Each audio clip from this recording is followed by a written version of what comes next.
This is a New Guinea bass, a giant member of the Lutjanid family, which is found in the steamy jungle rivers of Papua New Guinea. You won't see much about these fish in the textbooks. They're largely unknown to the scientific community, but anglers have been fishing them for some 20 years that I know of. As far as we know, there are two species of bass.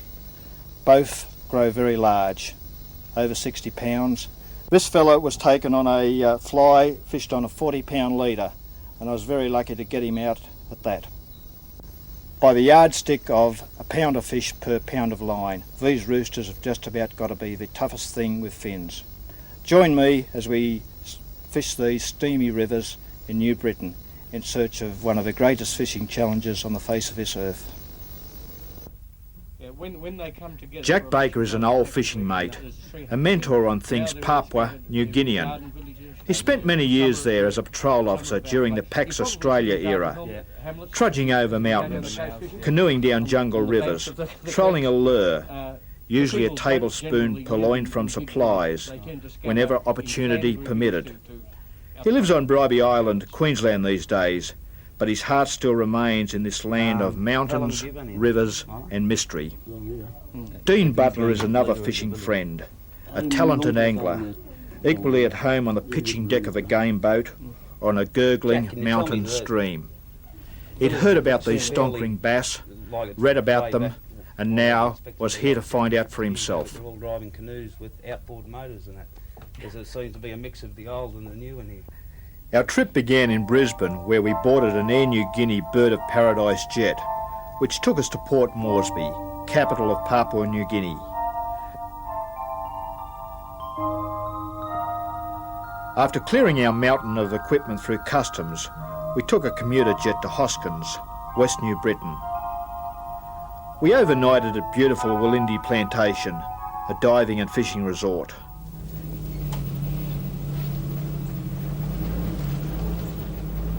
As good and bass-filled as the rivers fished by WALINDI clients are, we'd been there before. We'd fished them and done very well. But we wouldn't be fishermen had we turned down the opportunity to fish rivers even more remote. A dedicated bunch of locals extended this hospitality to accompany them on a weekend bash on a river system about as far away from mother and home as one could possibly get. This extended to getting the essential local permission.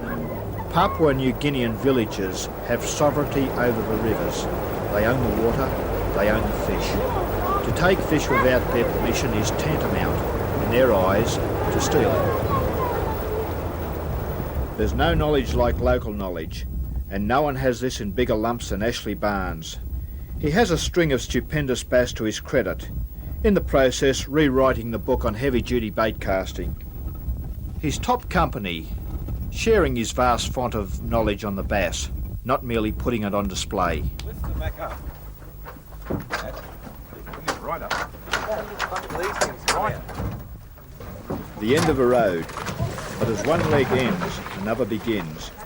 The final stages of our journey to a still distant native village is by water, but first the unloading and the reloading. It's enough to make a Port Kembla wharfie go on strike. But there always seems to be extra sets of willing hands to lighten the task.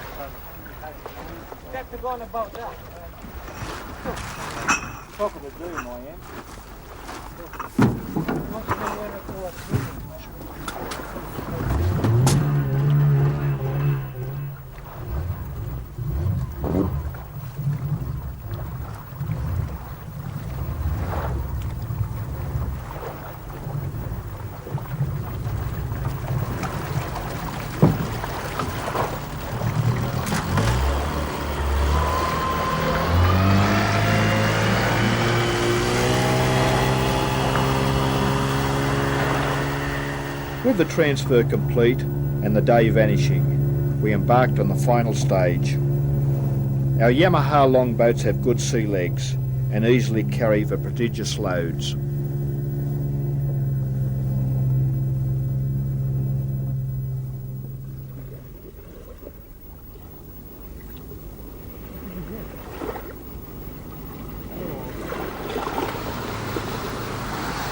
At last we are going fishing. Renewed anticipation makes light of the ever-present work. A simple pull start outboard is all that's needed in these waters. The more between key and prop, the more to go wrong and the more stringent maintenance has to be. In this country, outboard mechanics are hard to find.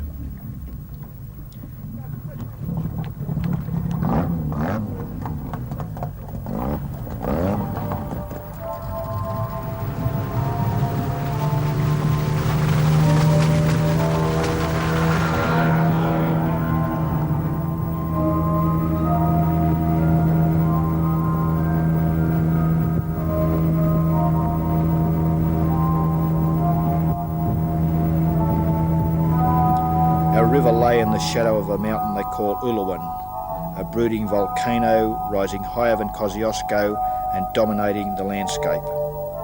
Runoff from the slopes of Uluwan, where it can rain daily, surges out of the jungle ravines down to the coastal hinterland, where the waters deepen and widen, split and rejoin into a less boisterous interlocking network of Nipa swamp waterways.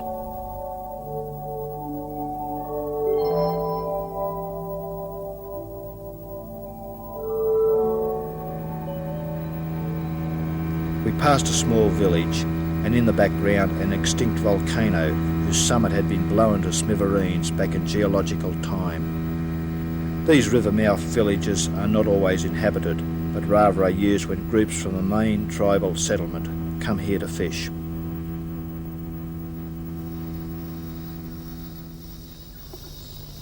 Another snag. The cast lands amongst the twigs and is cranked back, hopefully tracking parallel to the sunken trunk. The biggest fish take the best cover.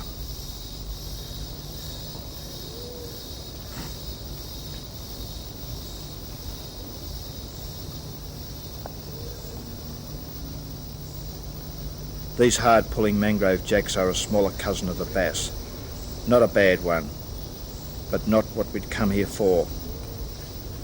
Lutjanids hang about in schools. Where there's one, there's more. Jack scores with his next cast. What the Lutjanid fight lacks in duration, it makes up for with sheer intensity.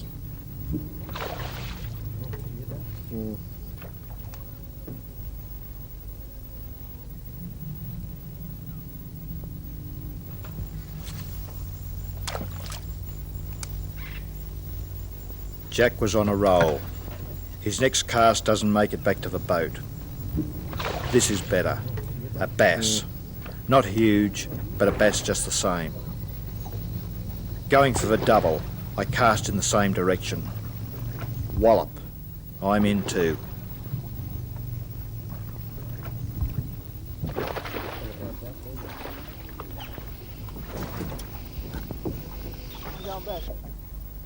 Swim around a bit. This bloke is just a little large to go lifting on the trace. A surgical gaff shot through the lower jaw secures the fish without causing a lot of harm.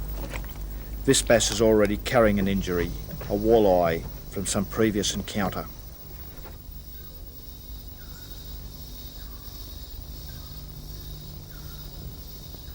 And on a neighbouring snag, Dean has scored.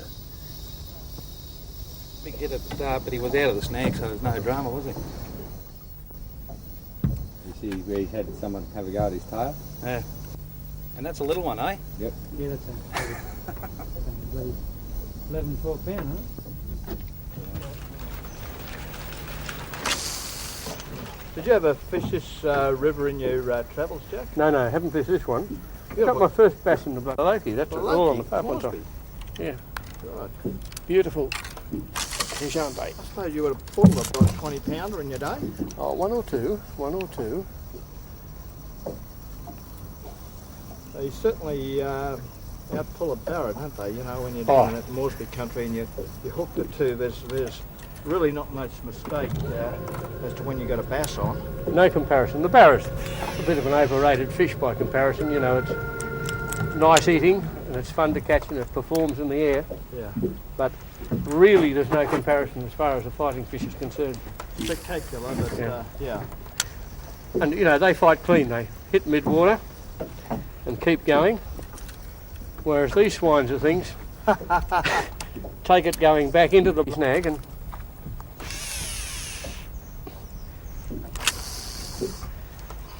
that's the story of life. You've got those few feet to pull him up. You miss on that and you've done another 20 bucks worth of lure.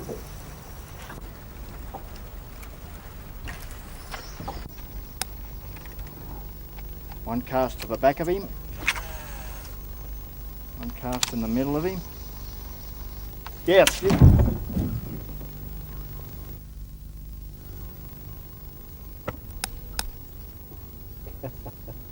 must have had a line fault there somewhere, mate.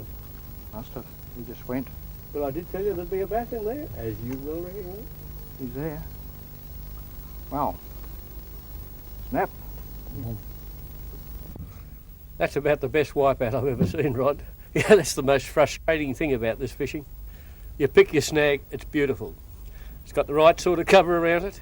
You pussyfoot up on it, you put the lure right where you want it, and bang, you've lost the lot. Yeah, very quickly too.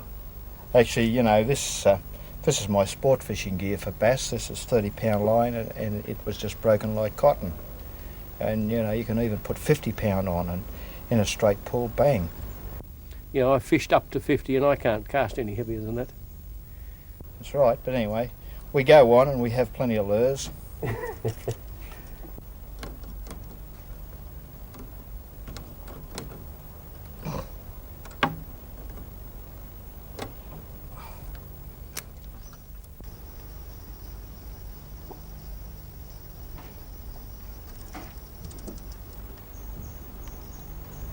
a log there. You see you, mate? Yeah. Yeah.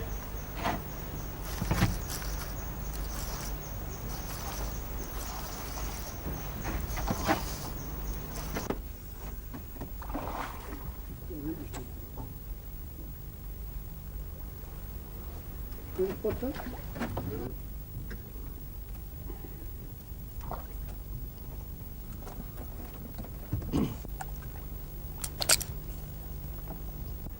Really nice fish, Rod. Nice work. What way do you reckon he'd go? This one's probably only about 3 kilos, that's why I could land him. But nice looking fish. Oh, certainly are. They certainly are. And pound for pound on the yardstick, you know, the pound of fish per pound of line, these are arguably the strongest fish of the lot. When you look at the degrees of difficulty involved in landing them, the power of the fish, their environment, and all this, well, you know, they've just about got it. I you know, very much doubt if you can sort of catch too many, say, 20-pound bass on 20-pound line, you know.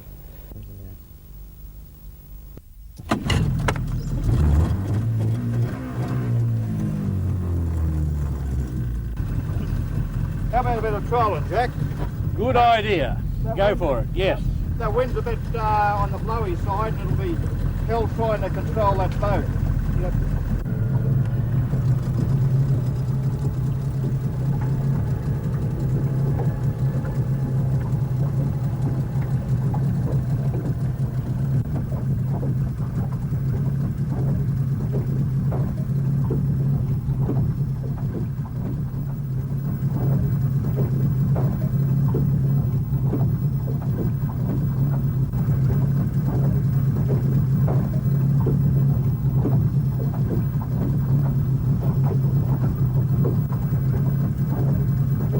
The New Britain rivers carry a variety of fish other than bass: jungle perch, grunters, catfish, some of the biggest tarpon you'll see, and trevally that range from dinner plates to Volkswagens.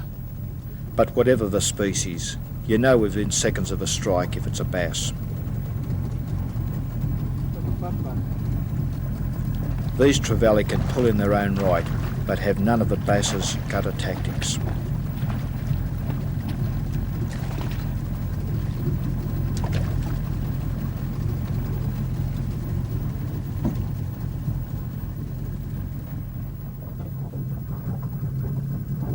In bass water, the inside rod has most of the running and gets the lion's share of the strikes. It evens out, however, with the river alternating between deep and shallow banks.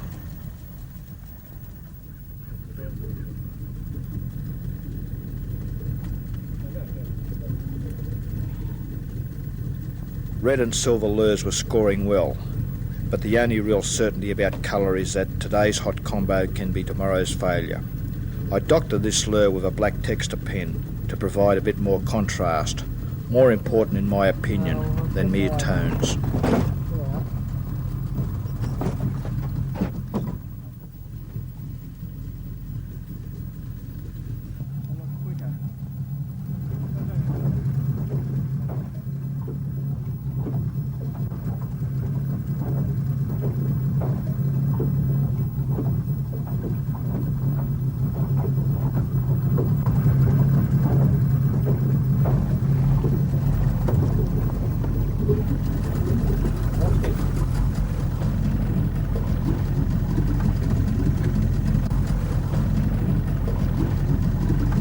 Jack, that might have been the one that pulled your rod over. About the same size. About the same size, yeah, he just broke him off.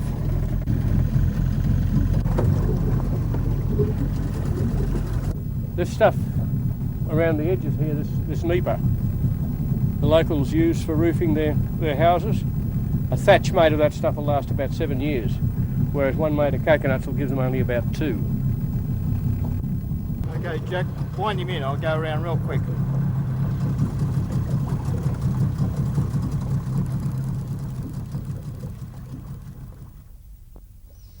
Well, Rodney, we've flogged that bit of water fairly hard. We've trolled, we've dogged. They're very shy, son. What do you think? I've just dug a fly out, Jack. Maybe that will do the trick. They're certainly gun shy at the moment, and I'm at a bit of a loss to sort of say why.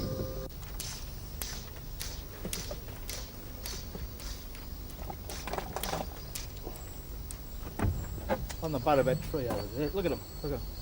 Oh, there's fish there. Have a look.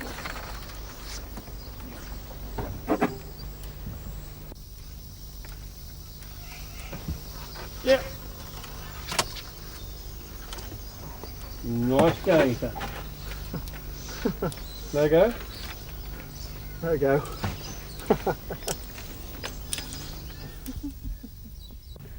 What do you think, Rod? The fly is a better way of catching these than a lure? Yeah, I believe so, Jack, but you'd get into lots of arguments from guys who don't really appreciate just what you can do with a fly rod. I mean, virtually you've got a hand line that you can cast things on.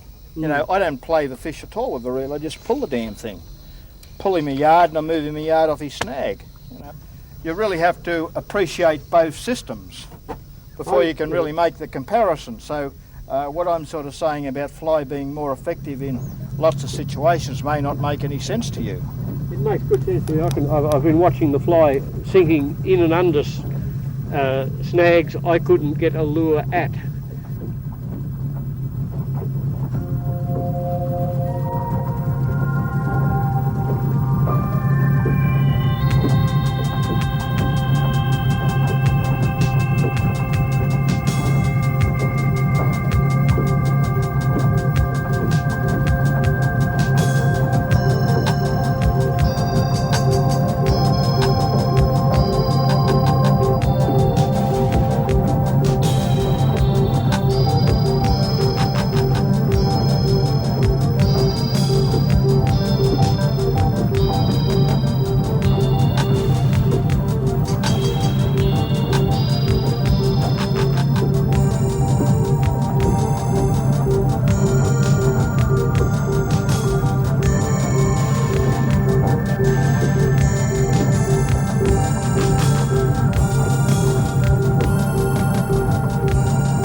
Lana